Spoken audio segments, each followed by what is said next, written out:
السلام علیکم ورحمۃ اللہ وبرکاتہ۔ وعلیکم السلام ورحمۃ اللہ وبرکاتہ۔ ارے یار بھائی کہاں گئے تھے؟ بہت دنوں سے ملاقات ہی نہیں ہوئی، کون سے خون میں گھس گئے تھے؟ سب خیریت تو ہے؟ ارے یار ویسے تو کل ملا کر سب خیر ہی ہے، لیکن وہ جو گھر میں امی ہے نا، ان سے میں بڑا پریشان ہوں۔ کیوں بھائی کیا بات ہو گئی؟ امی نے کون سا نیا مسئلہ کھڑا کر دیا؟ ارے بھائی ابھی ڈیوٹی سے آ کر کھانا کھایا اور کھا کر بیٹھا ہی تھا کہ امی نے آواز لگائی کہ میری دوائی تو لا کر دے دو۔ اچھا تو میاں ایسا لگتا ہے کہ آپ کی والدہ کی طبیعت خراب ہے۔ ہاں ویسے تو کوئی خاص بات نہیں ہے، یہ تو ان کا روز کا معاملہ ہے، آئے دن کچھ نہ کچھ چلتا رہتا ہے، کبھی کھانسی، کبھی نزلہ، کبھی بخار، کبھی سر میں درد وغیرہ۔ بس بھائی جان طبیعت عاجز آ گئی ہے۔ ارے بھائی وہ آپ کی والدہ ہے، وہ آپ کی امی ہے، امی اور ان کے بارے میں آپ اس طرح کی باتیں کر رہے ہیں؟ ماں باپ کی خدمت کرنے پر دونوں جہاں کی کامیابی منحصر ہے۔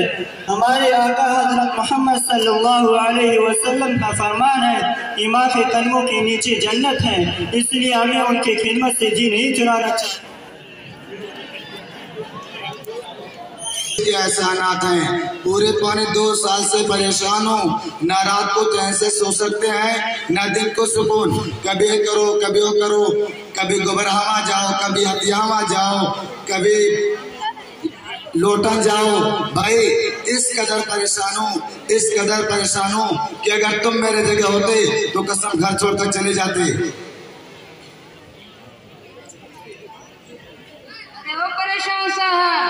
السلام علیکم ورحمۃ اللہ وبرکاتہ۔ وعلیکم السلام ورحمۃ اللہ وبرکاتہ۔ کافی دیر سے تمہاری بات چیت سن رہا تھا، معاف کرنا میاں، برداشت نہ ہو سکا تو درمیان میں حاضر ہو گیا ہوں، لیکن میاں تمہاری گفتگو سے میرے دل کو بہت تکلیف پہنچی ہے۔ آپ کو کیا تکلیف پہنچ گئی؟ ذرا بولو تو آپ بھی۔ ارے میاں والدہ کے سلسلے میں جو آپ کی سوچ ہے وہ صحیح نہیں ہے۔ کیا صحیح نہیں ہے؟ آپ وضاحت تو کریں۔ ارے میاں آپ کی گفتگو سے لگتا ہے کہ ماں باپ آپ کے لیے بوجھ ہے، حالانکہ اللہ تعالیٰ نے ماں باپ کا تو مقام و مرتبہ رکھا ہے، جن کی شان میں قرآن یہ ارشاد فرماتا ہے وَقَضَىٰ رَبُّكَ أَلَّا تَعْبُدُوا إِلَّا إِيَّاهُ وَبِالْوَالِدَيْنِ إِحْسَانًا إِمَّا يَبْلُغَنَّ عِندَكَ الْكِبَرَ أَحَدُهُمَا أَوْ كِلَاهُمَا فَلَا تَقُل لَّهُمَا أُفٍّ وَلَا تَنْهَرْهُمَا وَقُل لَّهُمَا قَوْلًا كَرِيمًا۔ اور تیرے رب نے حکم کر دیا ہے کہ بجز اس نے کسی کی عبادت مت کرو، اور تم اپنے ماں باپ کے ساتھ حسن سلوک کیا کرو۔ اگر تیرے پاس ان میں سے ایک یا دونوں بڑھاپے کو پہنچ جاوے تو ان کو کبھی ہاتھ سے مت کرنا اور نہ ان کو جھڑکنا اور ان سے خوب ادب سے بات کرنا۔ آئی میاں سمجھ میں اللہ نے کیا فرمایا؟ کسی بھی حالت میں ان کو اف کہنے کی بھی اجازت نہیں ہے۔ کیا مطلب؟ میں کچھ سمجھا نہیں۔ ارے میاں آپ سمجھے نہیں، اس میں کون سا فلسفہ اور منطق بھری ہے جو آپ سمجھے نہیں؟ اچھا ہم مثال سے سمجھیے، آپ گہری نیند میں سوئے ہوئے ہیں، آپ کی ماں نے آواز دی او بیٹا ذرا پانی تو لا دو۔ اس آواز سے جو آپ کی نیند ٹوٹی، اس نیند کا ٹوٹنے پر اف اف ہاں ہو کہنے کی اجازت نہیں، بلکہ فوراً اٹھو اور حکم بجا لاؤ۔ آئی بات سمجھ میں؟ جی ہاں بات تو سمجھ میں آ گئی، لیکن بھائی میں نے تو اپنی ماں کی اتنی خدمت کی ان کا حق ادا کر دیا، ہمارے اوپر اب کوئی حق باقی نہیں ہے۔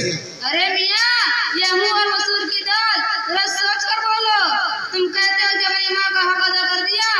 ارے میاں ساری زندگی کا ایک لمحہ بھی خدمت میں لگا دو گے تو حق ادا بہت دور کی بات ہے، حق کے وہ بھی ادا نہیں کر سکتے۔ کیوں بھائی کیسے نہیں کر سکتے؟ دیکھو بھائی میں کوئی علماء نہیں کہ تم کو ہر چیز کی دلیل دوں، میں تو بس ایک طالب علم ہوں اور مدرسہ جامعۃ الاسلامیہ نور الہدیٰ میں پڑھتا ہوں۔ رکو میں اپنے مفتی صاحب کو بلاتا ہوں، امید ہے وہی آپ کو مطمئن کر سکیں۔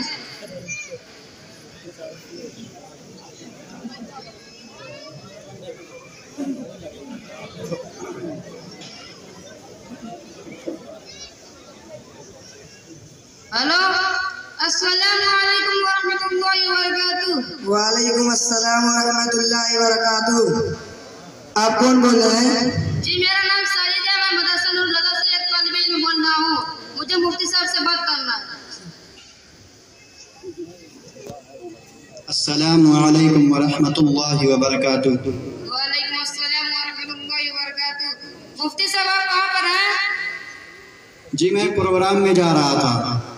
مفتی صاحب یہاں پر ایک بہت اہم مسئلہ پیش آ گیا ہے، آپ اس پروگرام کو کینسل کر کے جلدی سے مدرسہ الجامعہ الاسلامیہ نور الہدیٰ کے پنڈال میں آ جائیے۔ اچھا ٹھیک ہے، میں پہنچ رہا ہوں۔ چلو بھائی، اس پروگرام کو کینسل کر کے مدرسہ نور الہدیٰ کے پنڈال میں جانا ہے، ایک اہم مسئلہ پیش آ گیا۔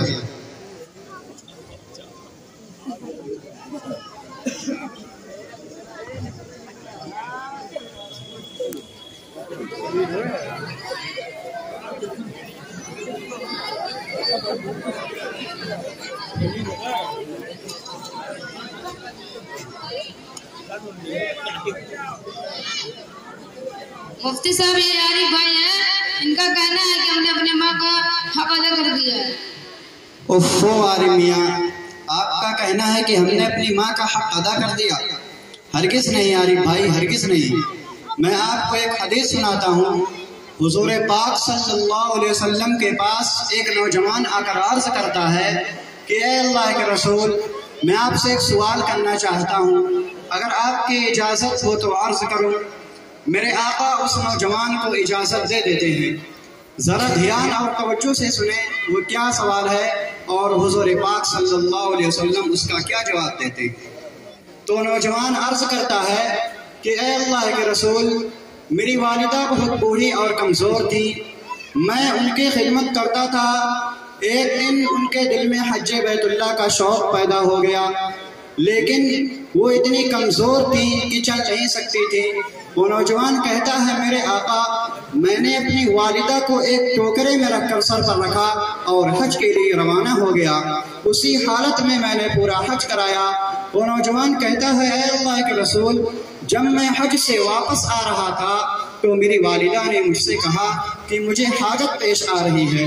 وہ ابھی اتنا کہہ ہی پائی تھی کہ اتنے میں نجاست اور غلاظت ٹوکرے سے نکل کر میرے منہ اور بدن پر پھیل گئی۔ وہ نوجوان کہتا ہے میرے پیارے آقا، ذرہ برابر بھی میں نے اس کو برا نہیں سمجھا۔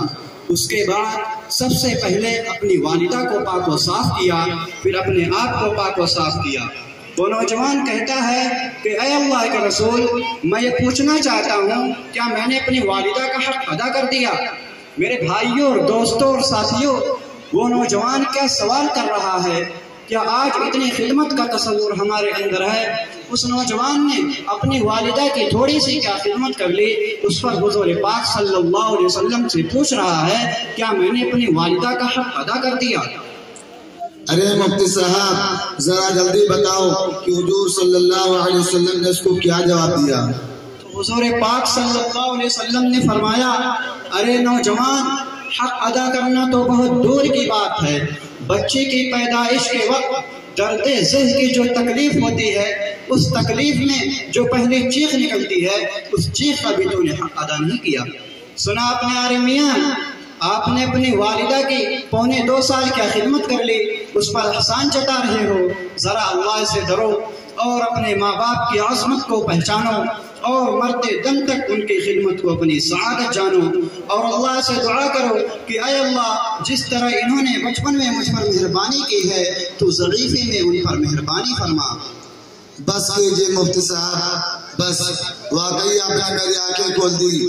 میں نے تو والدین کے مقام اور ان کے مرتبہ سے بالکل ناشنا تھا۔ اللہ تعالیٰ آپ کو جزائے خیر دے اور دونوں جہاں میں آپ کو کامیابی سے امکنار فرمائے۔ عارف بھائی، اب آپ کی سمجھ میں آ گیا نا کہ ماں کا کیا مقام اور مرتبہ ہے اور ہم کیا سلوک ان کے ساتھ کرتے ہیں۔ کتنے ہی نادان آج ایسے ہیں جو بات بات پر اپنی ماں کو گالی دیتے ہیں، اور کتنے ہی بد نصیب ایسے ہیں جو اپنی ماں پر ہاتھ اٹھاتے ہیں۔ اللہ تعالیٰ فرما رہا ہے کہ انہیں اف بھی نہ کرو، نہ ان سے جھڑک کر بات کرو۔ خوب یاد رکھیے، والدین اگر ناراض ہو تو بڑی سے بڑی عبادت بھی اللہ کے نزدیک بیکار ہے۔ حضرت علقمہ رضی اللہ تعالیٰ عنہ کا واقعہ ہمارے سامنے رہنا چاہیے۔ صحابی ہے، عبادت گزار ہے، لیکن ماں ناراض تھی۔ آخری وقت میں زبان سے کلمہ ادا نہیں ہو رہا تھا۔ اللہ تعالیٰ آج کے نوجوانوں کو ہدایت دے اور والدین کی خدمت کا جذبہ پیدا فرمائے۔ آپ نے بالکل سچ فرمایا. یہ حقیقت ہے کہ والدین کی رضامندی میں اللہ کی رضا ہے. میں نے بھی ایک حدیث سنی ہے جس میں حضور صلی اللہ علیہ وسلم نے یوں ارشاد فرمایا رضا الرب فی رضا الوالد و سخط الرب فی سخط الوالد. اچھا گھر جا کر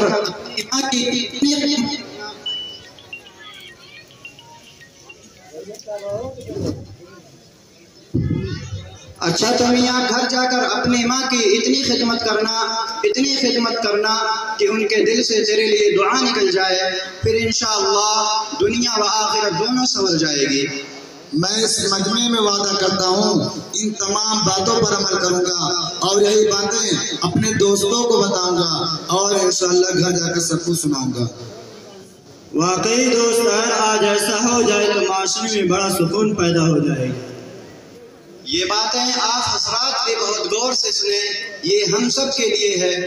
اگر کسی کے ماں باپ ناراض ہیں تو وہ گھر جا کر ان سے معافی طلب کرے اور ان کے آخری دم تک ان کو خوش رکھنے کی پوری کوشش کرے.